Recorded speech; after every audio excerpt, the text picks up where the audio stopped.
Fala galerinha, tudo bem com vocês? Hoje a gente vem falar aqui da prova mais difícil do ITA de segunda fase de todos os tempos. Cara, certamente essa prova supera a anterior mais difícil, que era a prova de 2014, tenebroso ano de 2014. Mas a prova de física de 2024 veio para surpreender e essa foi a impressão de muitos professores que são experientes no assunto, imagina para os alunos, né? Vamos falar um pouquinho sobre ela? Não sai daí, acompanha esse vídeo até o final.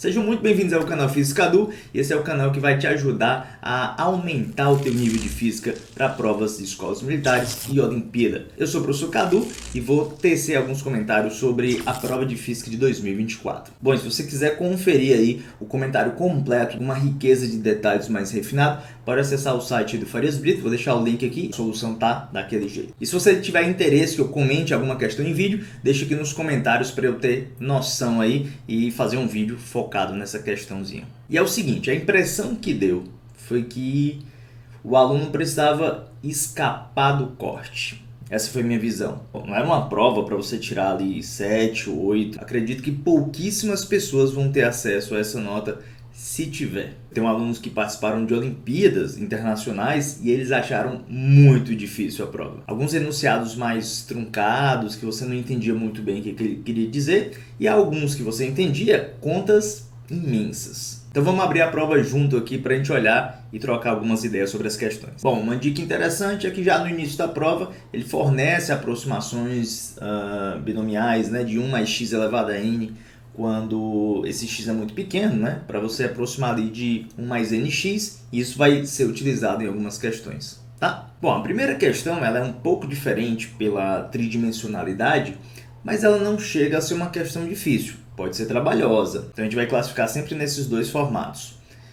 Uma condição que é interessante de perceber, que isso foi trocado uma ideia aí com um amigo meu de profissão, o professor Tadeu Carvalho, é que existe uma condição também para que a barra não tombe sobre a mesa. Lembra daqueles bloquinhos que a gente faz sempre aqueles problemas, né? Que são N bloquinhos empilhados ali, N livros, alguma coisa assim? E a gente faz uma condição de um não cair sobre o outro, seria necessário também verificar isso aqui. Bom, para a felicidade da gente, existe uma simetria aí, né? Se essa barra não tivesse simétrica ali em relação às pernas da mesa, isso ia ficar muito complicado. Então, essa simetria ajudou bastante.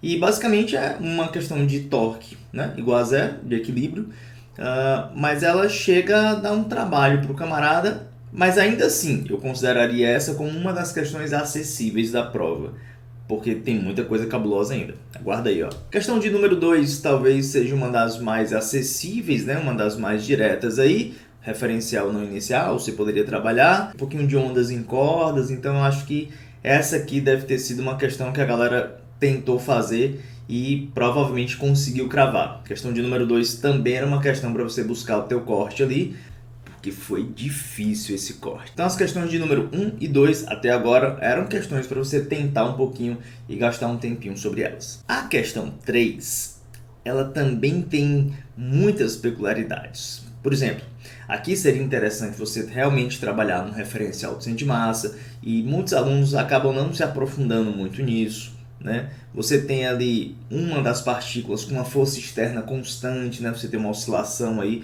de blocos, mas um deles tem uma força externa. Então é interessante entender quando você tem uma oscilação com uma força constante. O que acontece? Isso desloca a posição de equilíbrio, tem alguns detalhes em cima disso aí. Essa era uma questão extensa se você for fazer passo a passo, né? Mas não é uma questão muito fácil. Ela tem muitos detalhes aqui para o cara se perder. E uma das coisas que é interessante para quem está resolvendo questões desse tipo é sempre verificar se as suas condições iniciais estão sendo satisfeitas. No final, testa se o valor de XA está igual a zero, se você adotar o referencial ali. O de XB vai dar igual a L. Então, alguns testes vão te ajudar ali no contorno da questão. E isso vai facilitar um pouco na hora de concluir a tua ideia. Mas essa que eu já não considero uma questão tão fácil. Ela é bem trabalhosa. Questão de número 4. Também é uma questão de ideia fácil, mas ela tem umas contas absurdas. Então aqui tem que ter muito cuidado no algebrismo.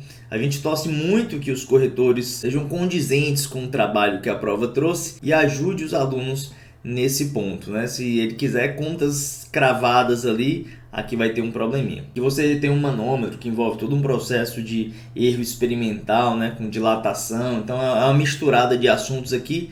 Um problema bem técnico, mas ele não é difícil, só que ele é muito trabalhoso. Muito trabalhoso. E eu diria que essa questão 4 é a cara de um amigo meu, que sou Marcos Haroldo. Ele é um cara que pesquisa muito sobre questões e ele traz muitas coisas inovadoras. Então uma coisa que eu queria deixar bem claro é que você que vai tentar o ITA próximo ano, que não deu certo a primeira fase, ou que está chegando no terceiro ano agora pela primeira vez, vai tentar o ITA pela primeira vez, né? Não se limite a questões só de provas passadas e tal. Procurem ideias novas. A prova do ITA é inovadora. Quanto mais ideias você tiver na tua caixa de ferramentas, mais próximo de acessar um nível de uma prova dessa você vai ficar. Então tem muito cuidado com isso, cara. Aquele lance de desfocado no ITA não existe, cara. Não existe. Isso é pensamento para quem não quer gastar muita energia, né? O cara quer passar com o mínimo. Tá, tudo bem, mas se ele se depara com uma prova dessa aqui, ele vai sofrer muito, cara. Óbvio que não é fácil estudar em alto nível. Não é um processo. Mas você garante que numa prova dessa você consegue escapar. Esse é o ponto, entendeu? Então, não estudem por baixo, cara. Nivelem sempre por cima. Eu acho que essa é a filosofia da prova do ITA, de verdade. Já quando você chega na questão 5, a gente até cantou a pedra aqui, né? Eu falei para alguns alunos aí que o ITA tinha tempo que não cobrava aí alguma coisa de termodinâmica com entropia. Dito e feito. Se você ouviu falando isso aí, deixa aqui nos comentários. Foi uma questão difícil um pouco de entender, mas também quando você sacava a ideia, eu acho que dava para mexer aqui, né? Mas mesmo assim ela tem muita riqueza teórica nessa questão. Então você tem que entender exatamente como é que vai usar essa variação de entropia, o que você quer dizer com isso. É muito importante aqui montar o fluxograma legal para o refrigerador, para você entender onde é que entra calor, onde é que sai, fazer todo o processo e entender exatamente as variações de temperatura dos corpos. Então é uma questão de enunciado mais robusto aqui, embora ele seja curtinho, mas eu não achei fácil não essa aqui. Embora ela não dê muita conta, mas ela tem uma sacada bem interessante. Mas para quem estudou muitas máquinas térmicas e refrigeradores, talvez deu para mexer nessa aqui. A questão de número 6 já foi bem interessante, misturou um pouquinho de gravitação com o efeito Doppler relativístico. A gente também bateu muito nessa ideia de moderna, né? Seguinte, aqui tem uma análise de gráfico interessante. O ITA já vem com essa análise de gráfico por muito tempo, né? Às vezes em óptica física, às vezes num processo desse aqui. Mas essa questão ela é bem interessante porque ela acaba calculando a distância entre duas estrelas que estão no sistema binário e as massas dessas estrelas, né? Aqui era legal ter essa interpretação do gráfico, porque ele tem um pontilhadozinho ali bem sutil, mas que está em escala, né? Está na metade ali da frequência máxima da curva preenchida. Quando eu fui resolver essa questão, eu acabei resolvendo literal e depois substituí os valores. Isso deu uma grande facilitada na hora das contas. Essa foi uma das questões que eu achei mais interessantes, embora não tenha sido a mais difícil, ao meu ver, mas eu acho que o cara tinha que estar muito preparado com todo o processo aqui. Primeira coisa era não fazer as massas das estrelas iguais, porque esses gráficos estão dando características diferentes, né? Então você não poderia particularizar de forma alguma. Então você precisava considerar distâncias diferentes, e isso também pode pegar na hora que o aluno está fazendo a prova. Pelo corre-corre ele acaba particularizando isso e dizendo que as massas são iguais. Então você vai ter um problema aqui. Provavelmente essa questão vai ser uma boa questão para pontuações parciais. Se você percebeu que vai existir Doppler relativístico, provavelmente você já vai pontuar alguma coisa ali. Mas foi uma questão bem interessante. A questão de número 7, essa sim eu acho que foi uma das mais difíceis da prova. Ela tem uma ideia muito diferente, né? Ele começa falando sobre um ponto F, como se fosse uma distância focal ali, para que você tenha um sistema que funciona como uma rede de difração. E ele fala que devido ao baixo comprimento de onda, não é possível utilizar uma lente para convergir. Então isso não funciona como lente de Fresnel, tá? Na verdade, isso é uma rede de difração circular. Existe uma certa simetria ali. E o difícil é você escrever a diferença de caminho, entender o que vai representar a diferença de caminho. E tudo fica ainda mais complicado quando ele pede para relacionar com R1. R1 seria o raio do primeiro obstáculo, esse círculo escuro que aparece aí bem no centro. Então escrever essas condições gera um problema. Realmente essa foi uma questão muito difícil e essa eu não sei se muita gente vai mexer não. Eu acho que a galera tentou rabiscar alguma coisa, mas a ideia dela é muito difícil, de fato. E certamente ela vai estar no volume 2 do Guia Elementar de Física. Aguarde. Questão de número 8, então. Essa tem muito trabalho. Você tem que fazer uma combinação aí que vão dar, se eu não me engano, 28 termos. Não é difícil, mas é muito trabalhoso. Então, aqui dá também para pegar algumas pontuações parciais, mas para fechar essa conta e cravar esse ponto cheio, aí o cara vai suar para fazer isso aqui, bicho. Então, contabilizando com as anteriores aí, essa aqui é uma das questões que dá para o cara garantir uma pontuaçãozinha ali, ou até mesmo fechar, se ele for muito bom de conta, para garantir o corte. Questão 9 é uma das questões mais criativas que a gente teve na prova, diferente e precisa de algumas estimativas, então essa sacada foi interessante. Que a gente tem uma curva de painel solar, que é uma curva característica aí, mas não é um gerador comum daqueles lineares do tipo epsilon menos RI, como tensão nos polos. Na verdade, ele tem um outro formato de curva. E aí você teria que identificar, primeiramente, o que é a força eletromotriz. Então, lembrando que força eletromotriz de um gerador é quando você deixa ele aberto, ou seja, quando não passa corrente. Então, você teria que identificar, primeiramente, essa característica. E nesse caso, já tem que estimar um valorzinho ali, lembrando dos algoritmos significativos. Você não pode colocar uma vírgula, porque a tua escala ali está de 10 em 10. Você não pode colocar ali, sei lá, 46,5. Não seria legal. Aqui teria que ser pelo menos 46 ou 47. Acho que está mais para o 46. Bom, item B aí, ele pede para você determinar as correntes elétricas, e aí tem uma sacada muito legal, porque você pode usar as equações das retas de cada resistor, ou seja, U igual a R vezes I, aqui como tem um gráfico de I por U, você inverte lá a resistência e tem os coeficientes angulares, então você passa as três retas e estima também os valores das correntes. Essa foi uma sacada muito legal, inclusive quando eu trabalho circuitos elétricos eu vejo algumas ideias desse tipo, mas óbvio que com outras curvas, né? Essa aí você tinha que associar lá direitinho. O pior dessa questão, na verdade, era que você precisava estimar. Então, mesmo que você tivesse a ideia, você ia ficar naquela assim, pô, será que eu preciso descobrir realmente o valor da curva? Ou eu tenho só que estimar ali os valores assim, que a reta vai interceptar esse gráfico? Essa era a insegurança que iria habitar essa questão. Então, eu achei uma das mais criativas.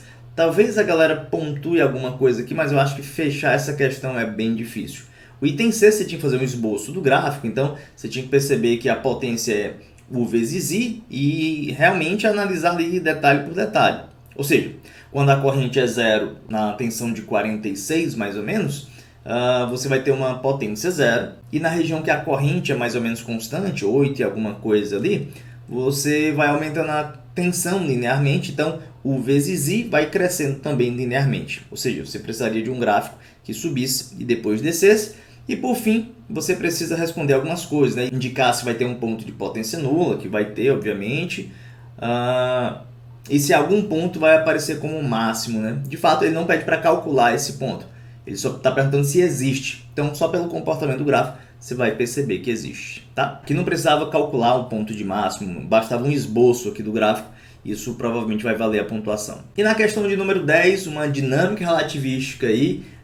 Quando eu dou aula também de relatividade, eu acabo falando desses casos, né? Quando você tem um ciclotron. E aí ele ainda deu uma dica muito legal, falando que a resultante centrípeta tem uma certa forma. Eu acho que isso ajudou muito a galera. Então eu gostei dessa questão, cara. Dinâmica relativística também foi um ponto que a gente bateu aí. E achei bem legal, bem interessante mesmo essa questão.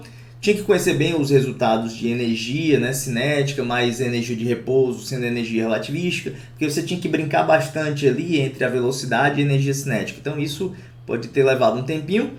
Essa questão, embora ela tenha sido aqui a questão de moderna, talvez como a difícil da prova, eu não acho ela mais difícil. Eu acho a 7 muito mais difícil que essa. Provavelmente essa questão vai ser um diferencial para a galera conseguir o corte. Porque qualquer coisa que o cara faça aqui também vai ter essas pontuações, né, parciais, e eu acho que vai ajudar bastante.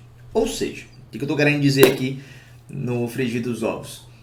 Foi difícil chegar no 4. Essa prova foi muito difícil chegar no 4, tá? Então, eu acredito, pela minha humilde experiência, que quem chegar aqui no 4, quem livrar o corte, vai estar concorrendo, valendo. Eu sei que a prova de matemática também foi bem complicada, bem puxada, então as notas gerais provavelmente vão descer um pouquinho a média, né? Mas eu acho que aqui é uma prova para você escapar. Talvez algum aluno ou outro que tenha um pouco mais de experiência, sei lá, uma base de Olimpíada, uma coisa, tenha se saído um pouco melhor. Mas, cara, eu acho que a nota limite aqui deve ser ali entre 7 e 8. Na minha opinião, deve ter um ponto fora da curva, assim, mas eu acho que vai ficar mais ou menos por ali, assim, o máximo, tá? Ou seja, se você acha que fez ali entre 4, 5, 6, cara, tá no jogo, tá? Vamos torcer para que as correções sejam brandas, que nem o ano passado. Ano passado a gente gostou muito das correções, a galera considerou muita coisa. Então, se a correção for dessa forma, pode ser que as notas subam um pouquinho, né? Considerar um detalhe ali, outro aqui. Mas foi uma prova muito difícil. Eu acho que superou a prova de 2014, sim, na parte discursiva, se a gente for comparar diretamente uma com a outra. E desde já, queria parabenizar a banca, porque foi uma prova desafiadora. A gente que é professor, a gente tem uma outra visão do aluno. Óbvio que o aluno está dentro de um cenário, e eu entendo muito isso. Você tem redação, você tem que pensar nas questões ali na hora, né? Escolher as questões, fazer uma triagem antes. Essa parte é a parte mais difícil da prova. E quando o professor está no comentário, normalmente ele está com equipe comentando a prova ali, no paybuff, né? Então você tem várias cabeças pensantes, você pode trocar ideia, né? Se você vê algum professor comentando que essa prova não foi difícil, cara, suspeite. Ele já pode ter visto as soluções, ele pode ter discutido com alguém, sei lá, para ele deve ter ficado um pouco mais fácil. Mas vamos ser realistas, foi uma prova muito difícil e eu diria a mais difícil da segunda fase do ITA até agora, tá? Então isso já é um padrão do ITA, cara. A segunda fase de física, ela por si só, ela já vem surpreendendo ano após ano. Às vezes tem um ano que é mais tranquilo, tipo ano passado eu achei um pouco mais tranquilo sim, mas não foi um ano fácil. Esse aqui superou legal, então acalma aí o coração. E agora estamos na hora de aguardar as correções, focar muito nos pedidos de revisão, caso necessário. E se você tiver interesse que eu comente alguma questão em vídeo, deixa aqui nos comentários para eu ter noção aí e fazer um vídeo focado nessa questãozinha. Vou ficando por aqui, muitíssimo obrigado pela atenção de vocês, um forte abraço e até mais.